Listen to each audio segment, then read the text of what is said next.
যাদের মা বাবা জিন্দা আছে ভালো করে শুনে নাও, আল্লাহ বলছেন যে তুমি যদি তোমার মা বাবাকে একসাথে কিংবা কোনো একজনকে বৃদ্ধ বৃদ্ধা অবস্থায় পেয়ে যাও, তুমি মনে করবে আল্লাহ পাক তোমাকে সুযোগ দিয়েছেন। মাকে পেয়েছো, বাবাকে পেয়েছো, বা উভয়কে পেয়েছো, তো আমি আল্লাহ তোমাকে 5টা কর্মসূচি দিচ্ছি। কয়টা? খুব মনে রাখেন, 5 কর্মসূচি আল্লাহ দিয়েছেন। 1 নাম্বার হলো ফালা তাকুল্লাহুমা উফ। ফালা তাকুল্লাহুমা উফ। তুমি তোমার মা বাবার সামনে এমন কোনো কথা বলতে পারবে না, এমন কোনো কাজ করতে পারবে না যে তোমার কথায় কাজে কষ্ট পেয়ে তোমার মা কিংবা তোমার বাবা বলবে উফ। উফ শব্দটা তোমার মা বাবা যদি উচ্চারণ করেছে, তোমার জান্নাতের বাড়িতে আর যাওয়া লাগবে না।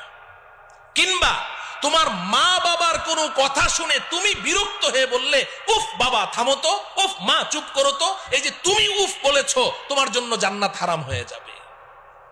লা তাকুল্লাহুমা উফ, 1 নাম্বার। 2 নাম্বার ওয়ালা তানহারহুমা। বাবা মাকে ধমক দিয়ে কথা বলিস না, ঝাড়ি মেরে কথা বলিস না।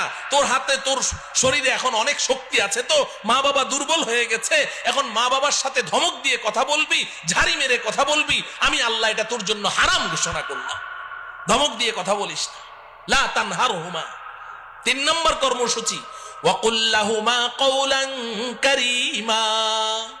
মা বাবার সাথে নরম স্বরে, আদরের স্বরে কথা বলো, আদর করে করে মা বাবার সাথে কথা বলো। যখন মা বাবা বুড়া বুড়ি হয়ে যাবে, তো সে তোমার ছোট বাচ্চা, 3 বছর 4 বছরের বাচ্চার মতো হয়ে গেছে, তোমার 3 বছরের সন্তানটার সাথে বলো। তুমি যখন ঘর থেকে বের হও, তো বাচ্চাটাকে কোলে নিয়ে 2 গালে চুমু দিয়ে বলো আব্বু তোমার জন্য কি আনবো, মজা আনবো, তক্কেত আনবো, বিক্কু আনবো। কি ঢং করে করে তুমি কথা বলছো। তো তোমার বাচ্চাটার সাথে এত সুন্দর করে কথা বলো, মা বাবার সাথে কথা বলতে গেলে তখন তোমার মেজাজটা কেন খারাপ হয়ে যায়? সেম সেম সেম সেম মা বাবার সাথেও আদর করে করে কথা বলতে হবে। ওয়াকুল্লাহুমা কওলান কারীমা। চেহারাটা গোমরাহ করে রেখো না, গাল ফুলিয়ে রেখো না। মা বাবার সামনে গিয়ে এমন ভাবে মুড অফ করে রাখো যে তোমার মার মনে চায় একটু কমলা খাবে, কিন্তু ভয়ে তোমাকে বলতে পারে না।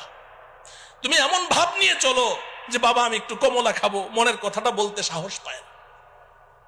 তুমি এমন ভাব নিয়ে চলো না, ধরা খেয়ে যাবে, সমস্যায় পড়ে যাবে। ফ্রি হয়ে যাও মা বাবার সাথে, এমন ফ্রি হয়ে যাবে যে তাদের মনের মধ্যে যেই কথা আসবে সেটাই যেন অকপটে তোমাকে খুলে বলতে পারে, ভয় যেন না পায়। ওয়াকুল লাহুমা কওলান কারীমা। 4 নম্বর কর্মসূচি আল্লাহ দিচ্ছেন ওয়াখফিদ লাহুমা জানাহাজ যুল্লি মিনার রাহমা। এই যুবক,